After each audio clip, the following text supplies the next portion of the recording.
Cependant, l'attaque surprise de 3 drones en plein cœur de la nuit a mis en lumière une dynamique secrète qui a été soigneusement observée par Ibrahim Traoré et ses équipes.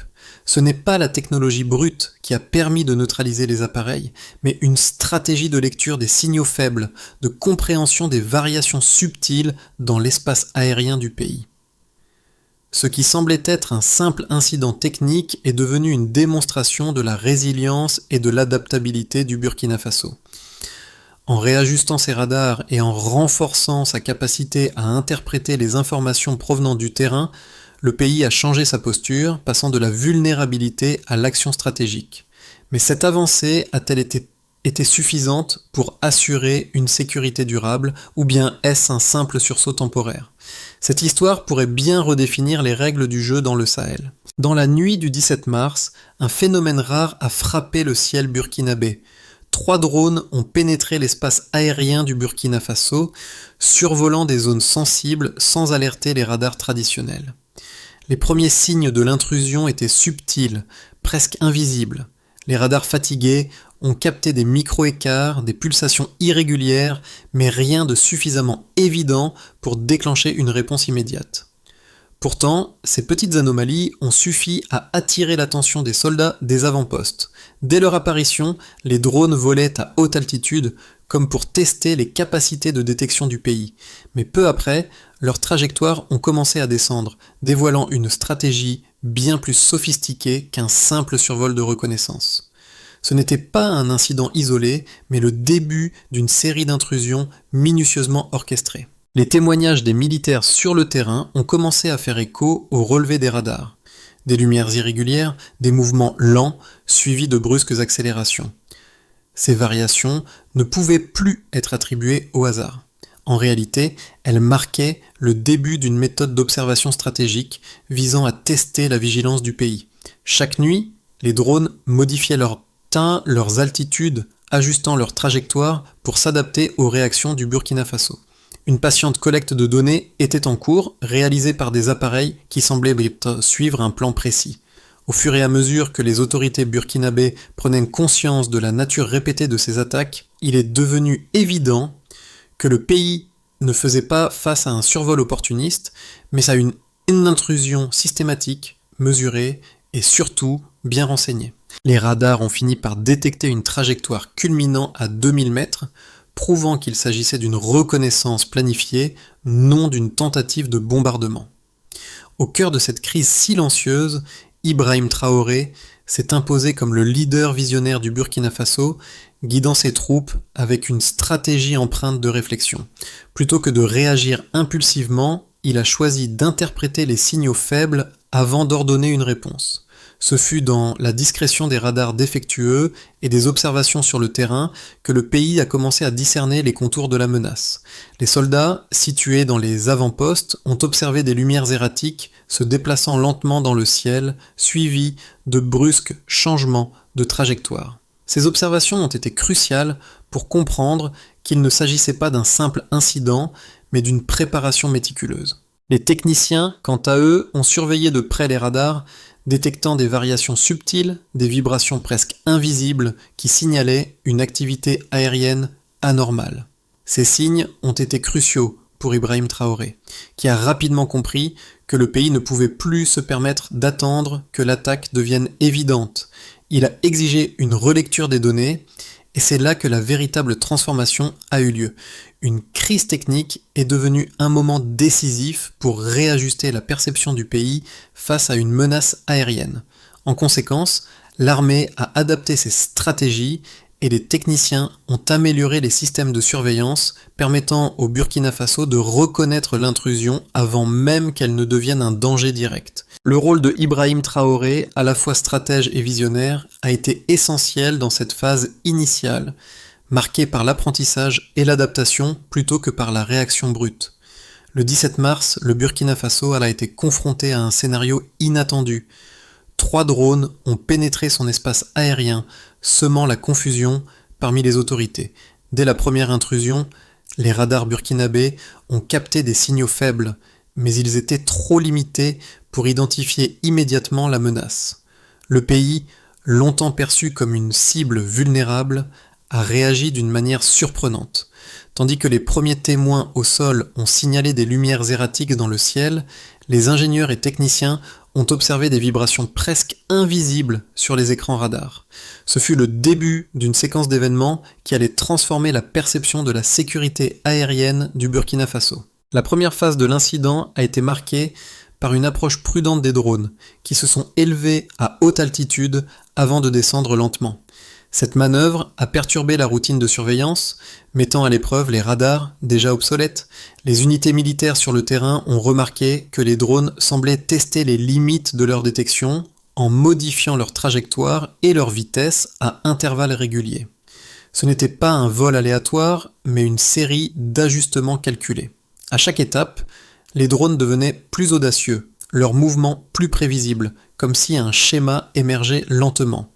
À mesure que la situation évoluait, les militaires ont compris qu'ils ne faisaient pas face à un simple survol, mais à une reconnaissance systématique. Les variations de vitesse, les descentes progressives et les mouvements de plus en plus ciblés autour des zones stratégiques ont montré que les drones cherchaient à identifier des failles dans le système de défense du pays. Ce n'était pas un acte de guerre ouvert, mais une étude tactique minutieuse, une observation faite dans les règles de l'art destinée à provoquer une réaction. C'est dans cette phase de tension croissante que les autorités burkinabées ont commencé à comprendre la nature de la menace. Les indices dispersés, lumière erratique, mouvements lents, variations de trajectoire, se sont regroupés pour dessiner un schéma clair. Ce n'était plus un simple incident, mais un plan d'intrusion minutieusement préparé. Cependant, la réponse du pays ne s'est pas fait attendre. Les ingénieurs ont recalibré les radars pour mieux détecter les anomalies. Les informations recueillies sur le terrain ont été rapidement croisées avec les données des radars pour confirmer la progression méthodique des drones. La phase suivante a vu une intensification des manœuvres, les drones ont adopté un rythme plus constant, leurs altitudes diminuant progressivement pour éviter de capter des signaux radars trop puissants. Cette approche stratégique visait à réduire la détection tout en augmentant la pression sur les capacités du Burkina Faso à défendre son espace aérien. Les autorités ont commencé à comprendre que l'attaque ne serait pas ponctuelle. Le pays faisait face à une surveillance permanente qui nécessitait une réponse stratégique. Finalement, après des nuits d'observation et de recalibrage, le Burkina Faso a réagi de manière décisive. La coordination entre les militaires et les ingénieurs a permis de réagir à temps pour neutraliser les drones. Ce n'était pas une victoire basée sur une supériorité technologique, mais sur une adaptation rapide aux signaux faibles qui avaient été interprétés comme des alertes. Le pays avait su apprendre à lire son propre ciel, transformant une menace aérienne en un moment de triomphe stratégique. Mais cette victoire n'a pas marqué la fin de l'histoire. Au contraire, elle a ouvert un nouveau chapitre dans la manière dont le Burkina Faso abordait sa souveraineté aérienne avec une vigilance accrue et une capacité de réponse renouvelée. Les radars du Burkina Faso, initialement jugés trop faibles pour détecter des menaces complexes, ont révélé une évolution significative pendant l'incident des drones. Les relevés techniques ont montré que les premières anomalies, bien que subtiles, pouvaient être attribuées à des variations infimes dans les signaux radars. Cependant, ces variations ont été progressivement comprises comme des indicateurs de la présence de drones en altitude. Les premières mesures ont révélé une altitude culminant à 2000 mètres, un chiffre significatif qui a été interprété comme une tentative de reconnaissance prudente. À ce moment, les autorités burkinabées ont pris conscience que ce n'était pas un simple survol, mais un processus d'observation minutieux. Au fur et à mesure que l'intrusion se poursuivait, les mesures de distance et de vitesse ont montré des signes de plus en plus clairs. La vitesse des drones, mesurée à environ 400 km/h pour le premier appareil, a signalé la présence d'une technologie capable d'ajuster sa trajectoire en fonction des capteurs adverses. Ce chiffre, bien que relativement modeste, indiquait une sophistication technologique qui nécessitait une réponse adaptée. Les variations de vitesse n'étaient pas aléatoires, mais étaient ajustées précisément en fonction des seuils de détection du Burkina Faso, confirmant l'idée d'une intrusion organisée et contrôlée. Les ingénieurs et techniciens ont également observé une variation importante dans les fréquences radars captées. Avant le recalibrage des radars, ces signaux semblaient presque indétectables à peine perceptibles aux yeux humains. Cependant, après les ajustements techniques, les radars ont permis de repérer des ruptures dans les fréquences, révélant des signes d'intrusion plus évidents. Cette sensibilité accrue a été un tournant décisif pour les autorités burkinabées. Les techniciens ont appris à lire des micro-écarts, des variations invisibles à l'œil nu, mais qui étaient cruciales pour comprendre la trajectoire des drones. De plus, les relevés ont montré que les drones suivaient une trajectoire circulaire autour de zones stratégiques, un détail clé dans l'analyse des données. Ce motif de répétition a permis de comprendre que les drones ne cherchaient pas simplement à survoler une zone par hasard, mais qu'ils étaient engagés dans une mission systématique de collecte de données, cherchant à cartographier des points précis. En croisant ces données avec les observations des soldats sur le terrain, il est devenu évident que l'intrusion était calculée et que chaque drone suivait une procédure bien définie. Finalement, l'analyse des trajectoires des drones a mis en évidence un schéma de progression logique.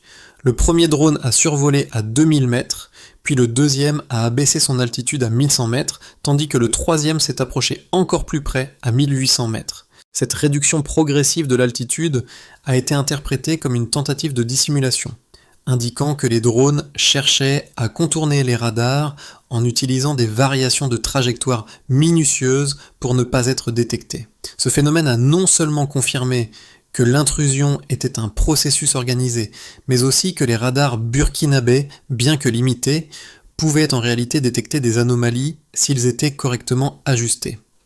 En fin de compte, l'incident des drones a révélé que le Burkina Faso possédait une capacité cachée d'interpréter les signaux faibles.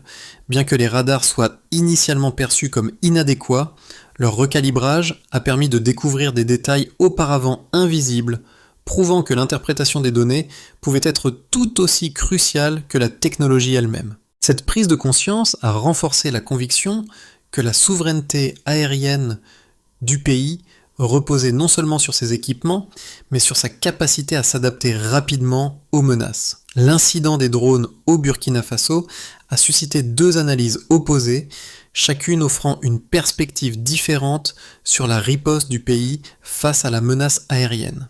D'un côté, certains experts soutiennent que l'interception des drones était avant tout un concours de circonstances. Selon cette vision, la neutralisation des 3 appareils en 6 minutes ne serait qu'un accident de parcours rendu possible par une série de coïncidences favorables.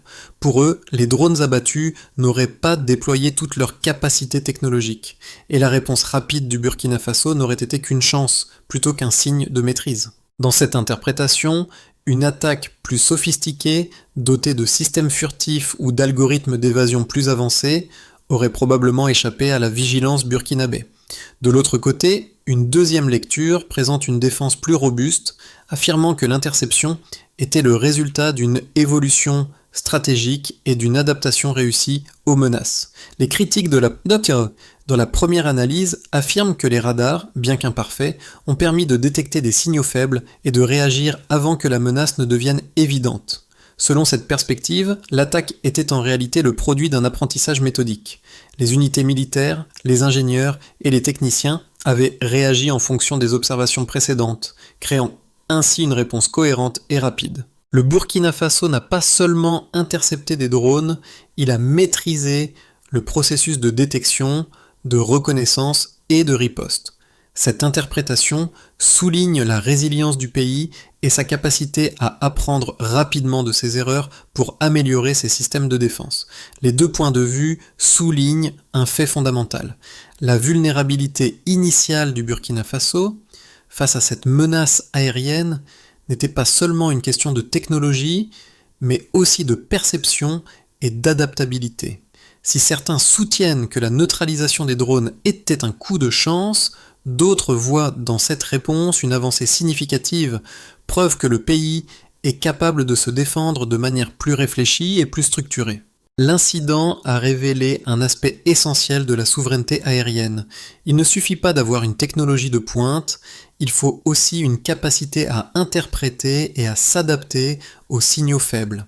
Dans ce contexte, le Burkina Faso semble avoir fait un pas décisif vers la reconquête de son espace aérien, non par une supériorité matérielle, mais par une intelligence collective et une réactivité accrue.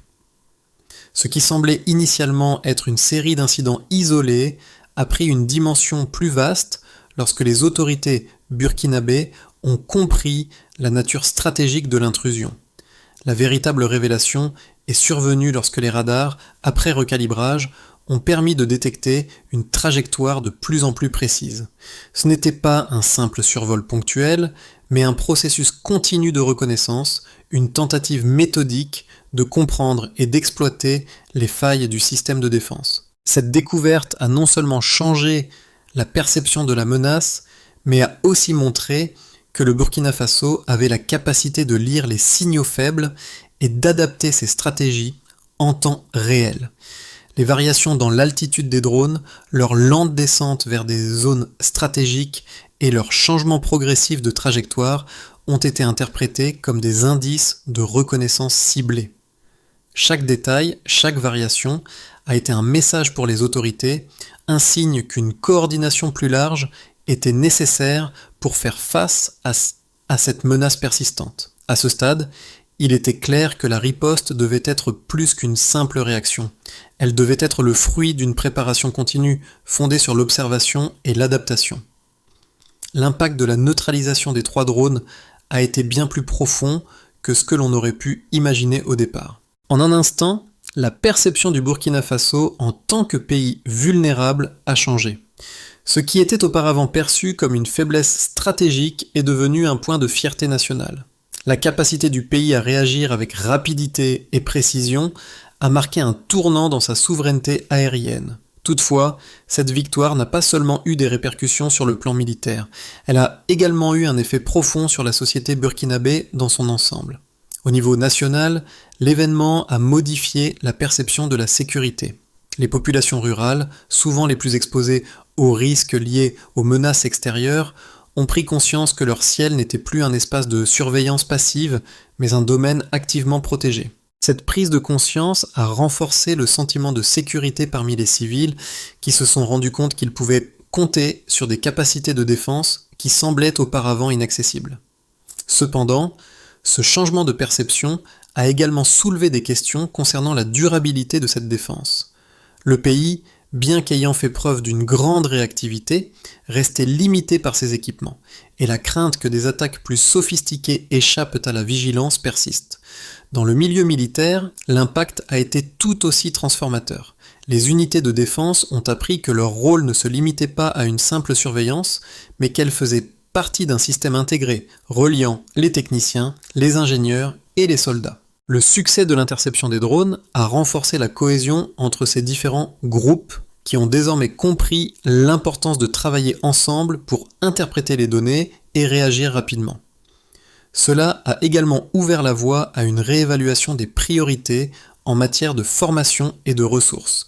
Le pays ne pouvait plus se permettre de se reposer sur des systèmes obsolètes, mais devait investir dans des infrastructures de défense modernes, tout en continuant à affiner sa capacité à lire et à répondre aux signaux faibles. Du côté des administrations civiles, l'événement a suscité une réflexion sur les risques économiques. Les zones industrielles et les axes logistiques, qui avaient longtemps été considérés comme vulnérables, ont pris conscience de la nécessité d'une défense aérienne. Ce qui semblait être une victoire militaire ponctuelle a ouvert une porte sur de nouveaux défis. Sécuriser les infrastructures nationales est désormais une priorité. Les ministères et les entreprises ont commencé à réfléchir à des stratégies pour protéger les ressources économiques du pays, en intégrant la sécurité aérienne dans leur politique de gestion des risques. Enfin, à l'échelle régionale, cet événement a bouleversé les dynamiques du Sahel. Les puissances extérieures ont dû reconsidérer leur évaluation des capacités du Burkina Faso. L'incident a prouvé que le pays n'était pas simplement un spectateur passif, mais un acteur capable de se défendre contre une intrusion organisée. Cette évolution a influencé la manière dont les voisins et les partenaires internationaux abordent désormais la sécurité dans la région, avec un regard neuf sur les capacités défensives des nations du Sahel. L'avenir du Burkina Faso en matière de sécurité aérienne dépendra de la manière dont le pays choisira d'exploiter les leçons tirées de l'incident des drones. 3 scénarios se dessinent pour les 6 à 12 prochains mois, chacun ayant des implications différentes pour la souveraineté du pays. D'abord, un scénario de base se dessine, fondé sur la stabilité et le maintien des capacités actuelles. Le premier scénario envisage une stabilité relative, où le Burkina Faso continue d'ajuster ses radars et de renforcer ses capacités de détection sans chercher à développer des technologies avancées. Le pays poursuivrait son travail d'amélioration continue de ses systèmes de surveillance, en mettant l'accent sur la formation des opérateurs et en affinant les procédures d'interception des menaces. Dans ce cadre, les autorités se concentreraient sur la consolidation des acquis, mais sans chercher à augmenter drastiquement les investissements dans des équipements de haute technologie. Ce scénario offrirait une sécurité aérienne modérée, mais les risques d'intrusion sophistiquées persisteraient car les adversaires pourraient adapter leur stratégie pour contourner les radars burkinabés. Ensuite, un scénario plus optimiste peut émerger, porté par une montée en compétences accélérée et une coopération régionale renforcée.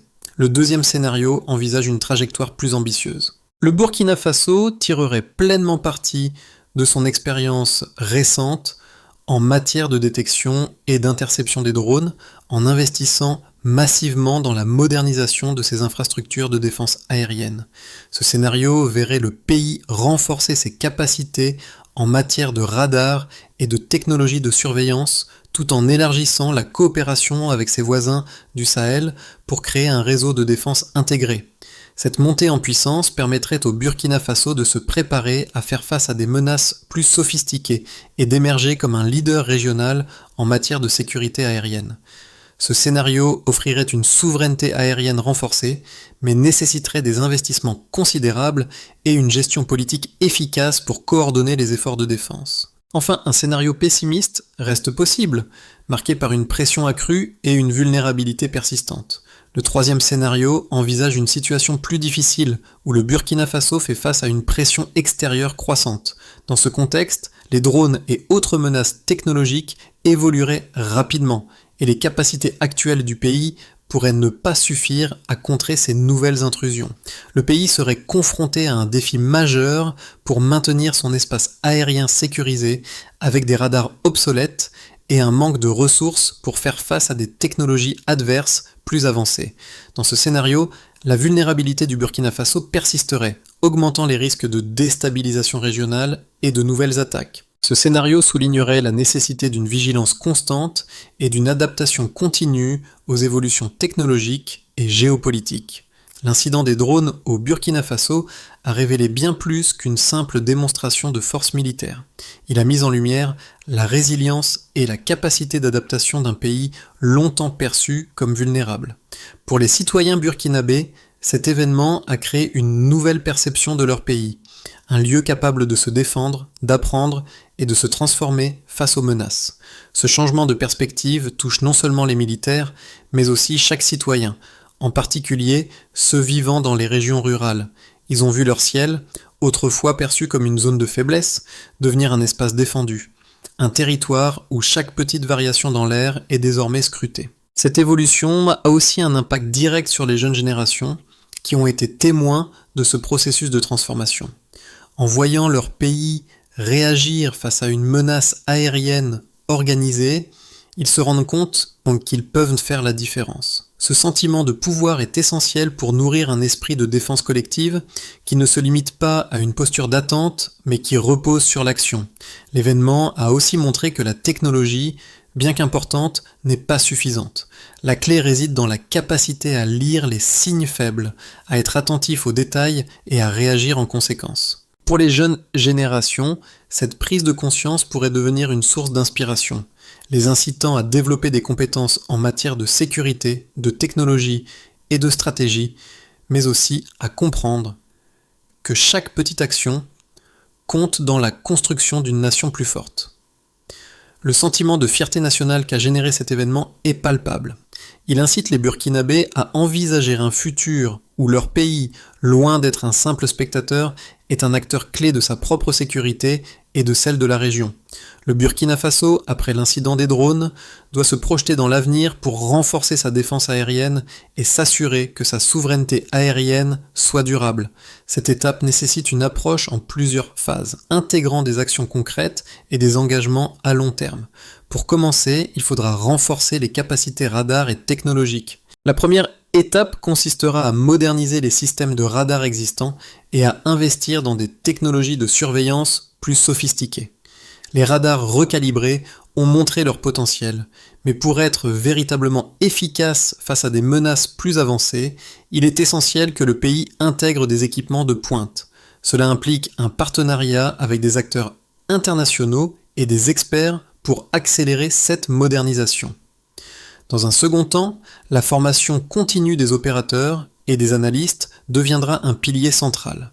Ensuite, la formation des militaires, des ingénieurs et des techniciens sera un pilier fondamental pour assurer la pérennité des nouvelles technologies mises en place.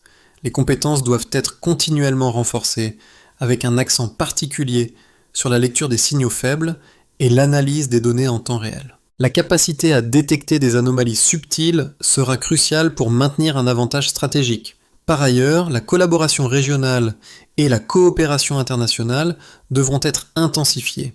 Le Burkina Faso devra aussi renforcer sa coopération avec ses voisins du Sahel pour créer un réseau de défense aérienne intégré.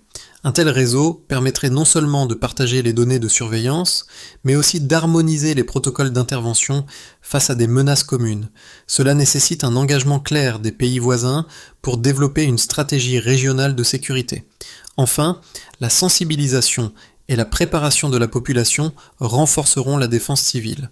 Enfin, la sensibilisation de la population aux enjeux de sécurité aérienne et la création de réseaux d'alerte communautaires renforceront la défense civile. En impliquant activement les citoyens dans la surveillance de leur propre ciel, le Burkina Faso peut créer une vigilance collective, une dynamique où chaque individu joue un rôle clé dans la sécurité nationale.